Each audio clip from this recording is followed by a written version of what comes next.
If you grew up watching adventurous and fantasy movies or series, then One Piece is definitely for you. मैंने तो उसको काफ़ी time से जो वो वॉच नहीं किया था और अच्छा ही है बिकॉज इसका जो फर्स्ट सीजन था वो 2023 में आया था एंड देन जो है वो 3 साल लगे इसका सेकंड सीजन आने में due to this after strike and the problems due to it. लेकिन जो सेकंड सीजन है it was so good so far, the best मैं बोलूँगी इसको। And very enjoyable. अच्छा, वन पीस जो है वो अगर आप इस तरीके की जैसे एडवेंचर्स हैं जैसे पायरेट्स हैं शिप्स हैं, मुझे तो ये सब बहुत पसंद है। इस तरीके की सिनेमाटोग्राफी भी मुझे बहुत पसंद है, मैं उन सीन्स को भी बहुत इंजॉय करती हूँ। ओल्ड स्कूल जो रोमांस या जो वो दिखाया जाता है जिस तरीके का माहौल ज़्यादातर ब्रिटिश मूवीज़ में, मुझे वो भी बहुत पसंद है। तो मैं उस वजह से भी काफ़ी सारी चीज़ें देख लेती हूँ एंड देन वन पीस की जो स्टोरी और जो ज़बरदस्त डिज़ाइन है, कॉम्बिनेशन है, जो उनका क्रू है, किसी भी चीज़ ने मुझे डिसअपॉइंट नहीं किया। I really really enjoyed this series. जब मैंने इसका फर्स्ट सीज़न देखा, I was totally hooked. It is addictive and इसके बारे में थोड़ी-सी बात कर लेते हैं। जल्दी से द हॉट प्लैनेट सब्सक्राइब कर लीजिए if you haven't and don't forget to like and share the video. तो जी वन पीस जो है वो बेसिकली ये लाइव एक्शन एडेप्टेशन है 1997 की जापानीज मांगा सीरीज की, यानी जो एनिमी होती है सीरीज वन पीस नेम से ही, उसकी जो वो लाइव एक्शन एडेप्टेशन है जिसको मैट ओवेंस और स्टीवन मेडे ने नेटफ्लिक्स के लिए अडेप्ट किया। एंड इसके जो बारे में जो मेन स्टार्स हैं उनमें जो है वो बेसिकली, जो मैं स्टोरी की बात करूंगी, मैं ज्यादातर एक्टर्स और उनके उस पर नहीं जाऊंगी। सबसे अच्छी बात इसकी ये है कि ये मल्टी नेशनल जो है वो सीरीज है जिसमें कई जितने भी एक्टर्स हैं ना, कोई ऑस्ट्रेलिया, कोई स्कॉटिश है, कोई जापानीज है और कोई अमेरिकन है, तो कोई जो है वो हर मतलब हर तरफ से जो आई थिंक ब्राजीलियन भी है, लेकिन हर तरफ से बिलोंग करते हैं। मुख्तलिफ नेशन से बिलोंग करने वाले एक्टर्स इसमें मौजूद है। So basically it actually gives the taste of a crew जो कि डिफरेंट जगहों से आया है और उसको रियलिटी में और जो है वो इमर्स कर रही है वो चीज़। ये जो क्वालिटी है सीरीज की, ये डिफरेंट डिफरेंट नेशंस, और क्योंकि उनकी शक्लें भी बता रही हैं कि हाँ ये सब जो है वो एक जगह के नहीं है। और बेसिकली स्टोरी बहुत ज़्यादा इंटरेस्टिंग है कि जो किंग ऑफ पायरेट्स होता है गोल्ड रॉजर, उसका एक ट्रेजर है वन पीस जो कि वर्ल्ड ग्रेटेस्ट ट्रेजर है।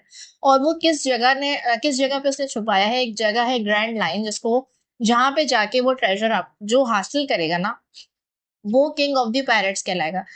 तो स्टार्ट स्टोरी का होता है जब गोल्ड रॉजर एग्जीक्यूट हो रहा है और उसके कई साल बाद जो है वो अब हम ये स्टोरी देख रहे हैं। और बहुत सारे पायरेट्स हैं, जो उनके कैप्टन्स हैं, जो निकले अपनी शिप्स पे इस एडवेंचर के लिए, लेकिन वो फेल हो जाते हैं बिकॉज ग्रैंड लाइन तक पहुंचना is not everyone piece of plate. So इसके लिए जो वो हमारा मेन कैरेक्टर इंट्रोड्यूस होता है whose name is Monkey D Luffy, जो कि किंग ऑफ पायरेट्स बनना चाहता है। His greatest dream is to become the king of pirates. और वो एक बहुत ही एक किड ही है, आप उसको किड समझ रहे हैं, इन हिज टीन एज। और वो शुरू से शिप पे रहा है। हमने सीजन वन में देखा उसका एक बहुत ही अच्छा साथी शैंक्स, जिसने उसको जो है वो जिससे वो लड़ा करता था कि अब मैं इस काबिल हो गया हूँ कि मैं फाइट करूं। अच्छा, इस वन पीस में अगर इसका कोई और नाम होता ना सीरीज का, तो डेविल फ्रूट होता, बिकॉज इसमें लिटरली डेविल फ्रूट रेयर दिखाया है लेकिन खाया सबने। जितने भी लोग हैं जिन्होंने डेविल फ्रूट कंज्यूम किया है वो सब एक दूसरे के साथ इकट्ठे होंगे। डेविल फ्रूट बेसिकली जो वो आपको पावर्स देता है, मुख्तलिफ किस्म की फ्रूट्स की मुख्तलिफ पावर्स है। तो उसके बाद आपको वो सुपर पावर मिल जाती है जिससे आपको अपने एनिमीज को फाइट करने में बहुत हेल्प होती है। सो गम गम फ्रूट जो है वो मंकी ने खाया हुआ है। और उसके बाद उसकी पावर जो वो ये है कि उसके जो आर्म्स है, उसके लिम्स हैं, वो स्ट्रेच हो सकते हैं। इवन उसका पूरी बॉडी, उसका टॉर्सो, हेड रबर की तरह बन सकती है, इतनी दूर तक जाके स्ट्रेच हो सकती है। इस वजह से जो है वो बहुत मशहूर है और उसने इस चीज़ से काम लेके जो है वो काफ़ी सारे एडवेंचर्स किए।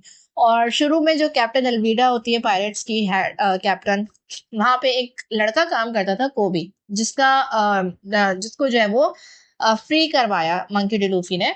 एंड देन जो कोबी है उसको शौक था मरीन बनने का। अब इसमें मरीन्स का भी जो है वो बहुत ज्यादा रोल है। वाइस एडमिरल जो कि बेसिकली पायरेट्स के दुश्मन है और उन्होंने ही गोल्ड रॉजर को एग्जीक्यूट किया था, और उनका भी सोल पर्पस है ग्रैंड लाइन तक किसी को ना पहुंचने देना, पायरेट्स को जड़ से उखाड़ देना।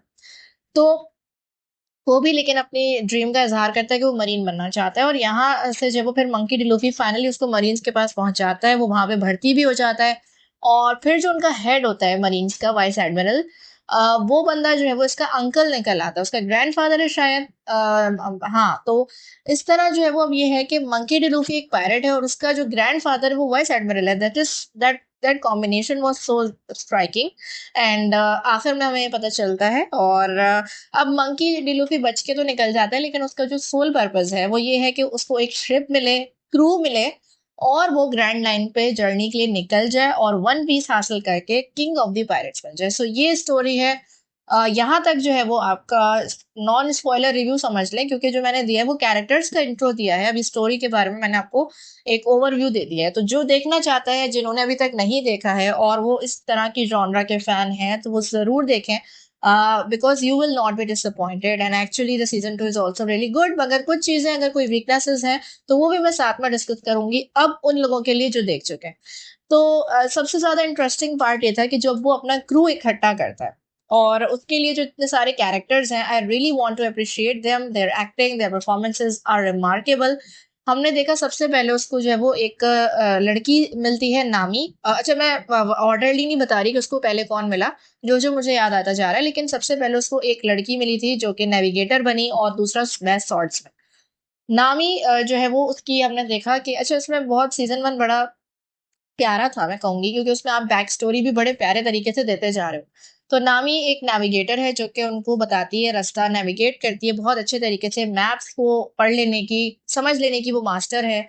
और इसके अलावा वो स्टीलर भी है, वो बर्गलर है, और वो चोरियां करती है, पिक पॉकेट है वो, ऐसी चीजें निकाल लेती है, किसी को पता भी नहीं चलता। तो ये चीज उसकी सर्वाइवल के लिए।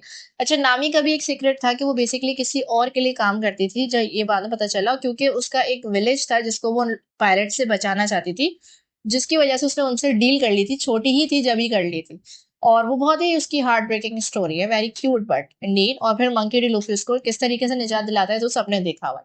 तो नामी का character very smart, very amazing woman, and very strong willed and very brave. So बहुत जबरदस्त है, और बहुत जो है वो फ्रेंड, हमने देखा कि स्मार्ट तो वो है, फिर फाइनली उनकी दोस्ती भी हो जाती है। देन द सेकंड कैरेक्टर रोरोना जोरो, जो कि एक बेस्ट स्वॉर्ड्समैन है, यानी हर एक की कोई ना कोई क्वालिटी है। वो स्टीलर और नेविगेटर है नामी, तो रोरोना जोरो जो है वो एक बेस्ट स्वॉर्ड्समैन है। उसकी भी बैक स्टोरी हमने देखी कि उसकी मोटिवेटर एक लड़की थी जो कि अनफॉर्चुनेटली उस किल हो गई थी। और फिर उसके बाद जो है वो लेगेसी कंटिन्यू कर रहा है, और उसको बेस्ट स्वॉर्ड्समैन, और उसकी जो खास बात यह है कि वो 3 स्वॉर्ड से फाइट करता है, 3 तलवारों से।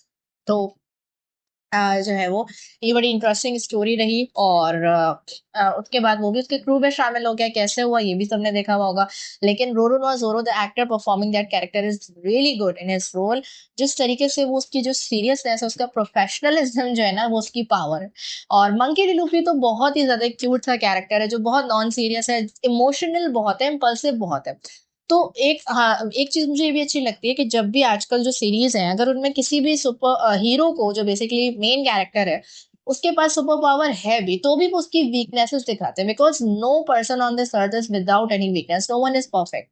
इस चीज को लेके जब दिखाया जाता है ना, तो रियलिस्टिक भी लगता है, मजा भी आता है कि हाँ, वाकई में हर इंसान, चाहे वो कैप्टन ही क्यों ना हो, लीड क्यों ना कर रहा हो, उसकी भी वीकनेसेस होंगी, और वो भी अपने क्रू से बहुत सारी चीजें सीखता है कि हर बार इमोशनल होकर फैसले नहीं करने होते।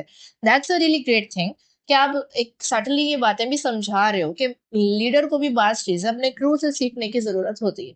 सो मंकी डी लूफी के क्रू में अभी ये 2 लोग शामिल हुए। रोरोनोआ जोरो, वो फाइटर बहुत अच्छा है। बाज दफा अच्छा, कुछ लोग होते हैं जिनको फाइट बहुत अच्छी करनी आती है, तो वो दिमाग से कम सोचते हैं। तो नामी का काम ज्यादा है कि वो दिमाग से सोचती है, लोगों को पढ़ती है, स्ट्रेटेजी बनाती है। जबकि रोरोनोआ जोरो जो है वो बस देखते ही, जब कोई से टेस्ट आता है तो वो फाइट के लिए तैयार हो जाता है, because he know he is the world's best swordsman.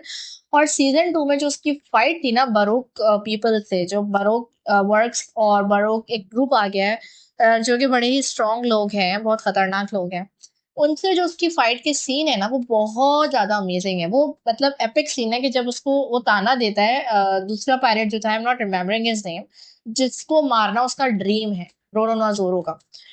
वो उसको जब ये चैलेंज करता है ना कि तुम 100 किल्स करो, तो वो 100 किल्स काउंट करता जा रहा है। वो सीन मुझे एक्चुअली सीजन 2 का बहुत जबरदस्त लगा। तो ये कैरेक्टर भी मेरा बहुत फेवरेट है। नाउ विद पासिंग टाइम, अब मंकी लूफी की जो शिप है वो भी टार्निश हो जाती है, और वो अब वो एक आइलैंड पे पहुंचते हैं, जहाँ पे वो एक और लड़की का कैरेक्टर है, जिसकी वो जिसको बेट्रे कर रहा है बेसिकली उसका बटलर, अपना बटलर। वो भी एक बहुत बड़ा पायरेट है, और उसने भी फ्रूट खाया हुआ है, डेविल फ्रूट। और फिर वहाँ से जो है वो ये होता है कि वो उसको वो लेकिन वो अमीर लड़की है, वो उसके पेरेंट्स उसके लिए लेगेसी छोड़ के मरे हैं, शिप की मालिक है, तो वो उनको अपनी एक शिप दे देती है बड़ी ज़बरदस्त किस्म की। और उसके अलावा इसमें एक उनका दोस्त भी शामिल है, जो कि उस लड़की का भी दोस्त है, वो उनको किसी और शिप से मिला था, captain Yusuf. Captain Yusuf basically एक बहुत ही इनोसेंट कैरेक्टर है, जो कि बड़ी-बड़ी बातें करके ना भड़कियाँ मारना जिसे कहते हैं, कि मैं ये हूँ, मैंने तो ये किया, वो किया। उसका ख्वाब भी जो है वो एक ब्रेव वॉरियर बनना है। तो हर कैरेक्टर का जो उसके क्रू मेंबर में शामिल है, उनका अपना-अपना ड्रीम है।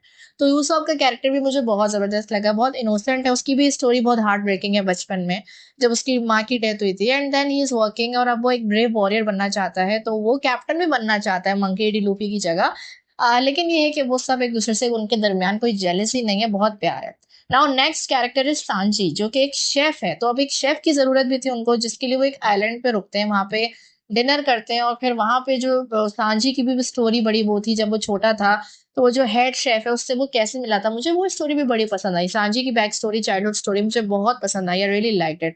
कि उसने जिस तरीके से सरवाइव किया है इतने अरसे तक, एक सिर्फ एक चट्टान पे, रॉक पे, समंदर के बीच में, was that was so cool. और फिर जो उसका जो हेड शेफ़ था वो वहीं पे मौजूद था। वो सब आप लोगों ने जिन्होंने देखा उनको पता होगा, वो बहुत ही प्यारा सीन था। और बहरहाल सांजी सिर्फ़ एक मास्टर शेफ़ नहीं है, बल्कि वो एक मार्शल आर्टिस्ट भी है। बहुत ज़बरदस्त लड़ाई करता है। तो अब उसका और जो रोरोनोआ ज़ोरो का जो क्यूट फाइट सीन्स होते हैं ना एक-दूसरे के साथ, क्योंकि अब रोरोनोआ ज़ोरो को कोई जो है ना कॉम्पिटिशन देने के लिए आ गया, तो वो भी जेलस फ़ील करता है। तो वो दोनों एक-दूसरे से नोक-झोंक उनकी चलती रहती है। That is also so cool. तो यहाँ पे इनका जो क्रू है बेसिकली वो कंप्लीट हो जाता है और ये सारे लोग मिलके जो है वो अब जर्नी कर रहे हैं। लेकिन ग्रैंड लाइन पे पहुँचने से पहले बहुत सारे आइलैंड्स पे उनको रुकना होता है। यहाँ से हम सीज़न 2 में देखते हैं, the best part was that island, जो कि गार्डन कहलाता है, स्मॉल गार्डन के नाम, लिटिल गार्डन के नाम से था, स्मॉल गार्डन। और वो इसलिए था क्योंकि वहाँ पे 2 बहुत बड़े जायंट्स रहते थे, जो कि 100 सालों से ड्यूल कर रहे हैं, एक-दूसरे से फाइट कर रहे हैं और उनको याद भी नहीं है कि वो किस वजह से कर रहे हैं। लेकिन सरप्राइज़िंगली वो जायंट्स बहुत अच्छे थे, बहुत प्यारे थे और दिल के बहुत अच्छे थे। वो उनको लगा कि वो उनको खाएँगे, लेकिन ऐसे नहीं थे। और फिर वहाँ पे जो भी हुआ, अच्छा यहाँ पे जो मेन एनिमी है वो मरीन्स नहीं है, बल्कि बरूक्स आ जाते हैं, जो कि उनके दुश्मन हैं, हर जगह पे उनको रेज़िस्ट कर रहे हैं। दूसरा, मरीन में भी एक कैरेक्टर ऐड हुआ है, जो कि स्मोकी जिसने डेविल फ्रूट खाया हुआ है और उसके पास स्मोक की पावर्स हैं। स्मोकी वो जो करता है, ओह माय गॉड! तो मगर मुझे ऑनेस्टली मुझे उस बंदे का, उस मरीन का कैरेक्टर मुझे बिल्कुल पसंद नहीं आया। He is just all acting so manly and so egoistic, but I really didn't like his character. ना उसकी जब वो कोई बिल्डिंग हुई, कैरेक्टर बिल्डिंग अच्छे तरीके से हुई, ना आखिर में कुछ पता चला। जस्ट स्मोक निकलती रहती है, that is not so cool. And उसके साथ जो लड़की होती है, जो उसके साथ काम कर रही है, that was also not so cool. She was not anything like marine. तो मुझे ये दोनों तो बिल्कुल पसंद नहीं आए। बारूक्स में बहुत ही इंटरेस्टिंग कैरेक्टर्स हैं, बहुत ही कलरफुल हैं भाई, कलरफुल कपड़े, मेकअप और अजीब-ओ-गरीब चीज़ों वाले, पावर्स वाले। उनमें मुझे लेकिन सबसे ज़्यादा power mister, I think number 3, उनके नाम भी इस तरीके से हैं, miss Wednesday, miss Sunday, number 3, number 0। Mister 0 जो है वो उनके बेसिकली हेड है और उन्हीं पे सीज़न 2 खत्म होता है और नेक्स्ट चलेगा कि भई वो कौन है, वो क्या करना चाह रहा है और इनको क्यों रोक रहा है। लेकिन इसमें जब हमने देखा एक मिस वेडनेसडे, उससे जो उनकी मुलाकात हुई थी, दैट वाज़ सो अमेजिंग। मतलब सीज़न 2 में कुछ चीज़ें ना बहुत प्यारी हैं। एक तो उस आइलैंड का जो मैं बता रही हूँ जहाँ पे जायंट्स थे, वहाँ पे डायनासोर्स भी थे। I really did not think about that कि मैं डायनासोर्स को कभी जुरासिक पार्क या जुरासिक वर्ल्ड जैसी मूवीज़ के अलावा भी कहीं देख सकूँगी। And that T rex and all the dinosaurs were so amazing. बहुत अच्छे तरीके से दिखाया है उन्होंने डायनासोर्स को, बड़ा ज़बरदस्त लग रहा था। और फिर उसके साथ जो फाइट थी, उसको जिस तरह मारा, और मतलब बहुत मुझे मज़ा आया। मतलब आप अगर आप इसको बड़ी स्क्रीन पे देखने के लिए बैठेंगे, you will get that adventure in every episode, you will like it one by one. So बहुत मज़ा आएगा। दूसरी चीज़, वो जो समंदर में इतनी बड़ी शार्क या व्हेल थी, जिसके मुँह में उनका जहाज़ चला गया था और लूफ़ी बाहर रह गया था। तो वो भी बहुत मज़ेदार था और उसके पेट के अंदर जो है वो दूसरे लोग भी फँसे हुए थे। वहाँ मिस वेनेस्डे से मुलाकात होती है। अम इन लोगों की, और बाद में पता चलता है मिस वेडनेसडे बेसिकली बरूक में एक ट्रेटर है और वो अलाबास्टा की प्रिंसेस है। अलाबास्टा एक किंगडम है पूरी, जहाँ की वो प्रिंसेस है और वो बेसिकली उनके प्लान्स जानने की कोशिश करी, अपने किंगडम को बचाने के लिए निकली है। तो ये जो था वो ये सब भी बहुत इंटरेस्टिंग था। और फिर मिस वेडनेसडे जिस तरीके से, वो वीवी नाम है उसका, वो जिस तरह उनकी क्रू मेंबर बन गई, उनका साथ देती है, वो बहुत स्ट्रॉन्ग हेडेड लड़की दिखाई है, बहुत अमेजिंग है और बहुत फाइटर भी है ज़बरदस्त किस्म की। और नामी को एक गर्ल पार्टनर मिल गई, that was also really cool. और फिर वो जो उस आइलैंड पे जाते हैं जहाँ का जो किंग था, आई थिंक क्या नाम था उसका, पीस है? पोलो जो भी था, और वो बहुत बदतमीज इंसान है, हमें पता है, और उसने भी उसको डेविल फ्रूट की पावर्स दे दी बरोक्स ने। जिसके बाद उसकी तो बहुत ही खतरनाक डेविल पावर डेवलप हुई है, कि वो जो उसके वेपन्स बन जाता है, उसके मुंह के अंदर से वेपन निकल रहा है, हाथ, मतलब कुछ भी हो रहा है यार इसमें, लेकिन था बहुत मजे का। वहां पे नामी जब वो सीरियसली सिक हो जाती है और वहां जाते हैं, तो पता चलता है वो किंगडम तबाह हो चुकी है उस किंग की वजह से। एंड वहां का भी जो मरीन टाइप जो बंदा होता है, जो फौज में होता है, वो चला रहा है सब, वो अच्छा बंदा दिखाया है। एंड नामी का इलाज करती है एक witch, that witch was an old lady and she was so cool and baddest, तो वो भी बड़ा अमेजिंग था। वहां पे हमें एक क्यूट कैरेक्टर से हम मिले, टोनी चॉपर, जो कि बेसिकली एक रेनडियर था, और उसने फिर डेविल फ्रूट कंज्यूम किया हुआ है, जिसकी वजह से उसके पास ही पावर आ गई है कि वो एक जायंट बन सकता है। और वो थोड़ा थोड़ा ह्यूमन बेबीज की तरह देखता है, जिसकी वजह से उसे बहुत ज्यादा दुत्कारा गया। तो चॉपर के ऊपर पूरी एक एपिसोड है, लेकिन वो बहुत मजेदार है। बहुत मजे का अमेजिंग जर्नी था चॉपर का, बहुत क्यूट था जिस तरह वो जो डॉक्टर था, जो उस विच के साथ था, और वो एक बहुत अमेजिंग इन्वेंशन करके चला गया अपने किंगडम के लोगों के लिए, तो वो उसके साथ था चॉपर, उनका बहुत ही ज्यादा एक ही एपिसोड में बहुत केमिस्ट्री बिल्डअप हो गई थी, बहुत डेवलप हो गई थी। बहुत प्यारा लगा उन दोनों का साथ हमें देख के। एंड फिर चॉपर का हार्ट ब्रेक होना उसके मरने पे, देन वो उसके विच के पास रह रहा है जब से, और अब अपनी मेडिकल प्रैक्टिस कर रहा है, और फिर फाइनली वो भी उनका क्रू मेंबर बन गया। सो इन दी एंड एक और क्रू मेंबर ऐड हो जाता है। और यहाँ से जब वो अब अलाबास्टा की तरफ जा रहे हैं, जो नेक्स्ट सीजन है उसके बारे में भी ये बता दिया गया है कि नेक्स्ट सीजन किंगडम ऑफ अलाबास्टा के ऊपर होगा, जहाँ पे जाके उनको वीवी के लिए फाइट करनी है, उसकी किंगडम को बचाना है। तो ऑब्वियसली एडवेंचर्स आएंगे, अभी भी मुझे नहीं लग रहा कि वो ग्रैंड लाइन तक पहुंचेंगे, season 3 want be the last. तो यहाँ जो है वो इस पे एंड हुआ। अच्छा, मैं एक और कहूंगी कि जो बरोक के पीपल थे उनके पास भी जो पावर्स थे, मुझे उसमें भी सबसे ज्यादा कूल पावर लगी मिस्टर नंबर 3 की, जो कि कैंडल वैक्स उनकी पावर है। वो किसी भी चीज को अपने माइंड से जो वो सोचेगा कि वो उस कैंडल वैक्स से शेप कर सकता है। तो मुझे वो बड़ा कूल लगा कि यार उसने अपनी कैंडल वैक्स से ही जो है वो उनके हाथों को बांधा था। जो जंजीरों में जिस तरह होती है ना, तो वैक्स की बनी हुई जंजीरें थी। एंड उसके अलावा फिर उसने जो बाकी चीजें, उसने पूरा केक बनाया, कैंडल्स के ऊपर जो है वो आग जलाई, और फिर वो पिघल रही थी, और वो तीनों उस केक से बंधे हुए थे, और वो वैक्स को पिघला रही थी।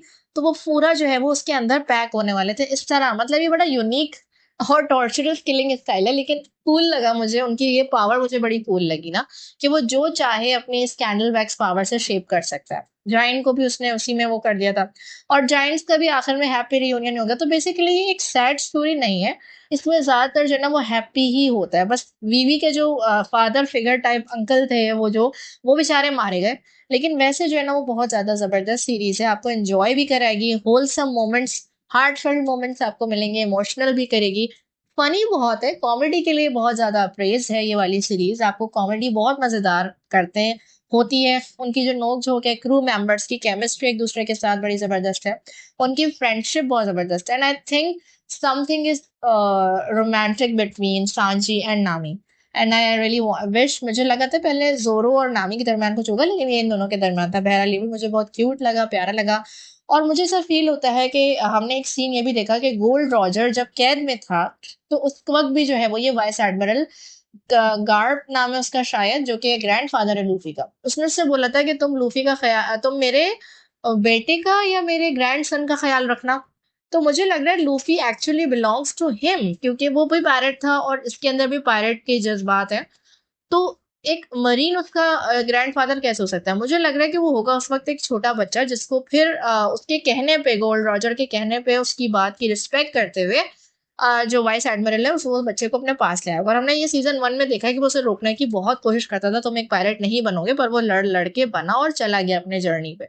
तो मुझे लगता है Luffy belongs to gold Roger, और वही जो है वो किंग ऑफ द पायरेट्स बनेगा। वो वाइस एडमिरल ने उसको कोई अपना स्टेप सन बनाया हुआ है। आप लोगों को भी अगर इसके बारे में इस चीज को फील किया हो तो मुझे जरूर कमेंट्स में बताइएगा। तो बहरहाल जिन लोगों ने देखी है सीरीज, मुझे जरूर बताएं कि बेस्ट पार्ट आप लोगों को कैसा लगा, सीजन 2 कैसा लगा, क्या सीजन 1 से ज्यादा अच्छा था। और मेरा ख्याल से सीजन 1 जो था वो एक स्टोरी बिल्डिंग में ज्यादा अच्छा था, जबकि एडवेंचर्स की बात की जाए तो वो सीजन 2 के बहुत मजेदार थे, नो डाउट। तो आई थिंक सो जो शार्क वाला था वो 1 में था, मेरे ख्याल में सीजन 1 में ही आ गया था। तो मेरे ख्याल से सीजन 2 के जो थे वो थोड़ा सा, अच्छा मैं बोर भी हुई ना, बरोक्स की जो एडिशन है, आई really did not like that much, उनकी एडिशन मुझे बहुत ज्यादा पसंद नहीं आई, बहुत ओवर लगा मुझे, बहुत ज्यादा ओवर लग रहा है कि बहुत ओवर ड्रेस्ड है, बहुत ओवर हर चीज़ उनकी पावर है। तो मुझे थोड़ा-सा जो है ना वो एक मैथ सा लगा क्रिएट हो रहा है। बाकी जो लूफ़ी से रिलेटेड सारी स्टोरी एडवेंचर्स है वो बहुत कूल एंड ग्रेट है। तो गाइज़ अपनी थॉट ज़रूर कमेंट करिएगा and stay tuned with the hotline.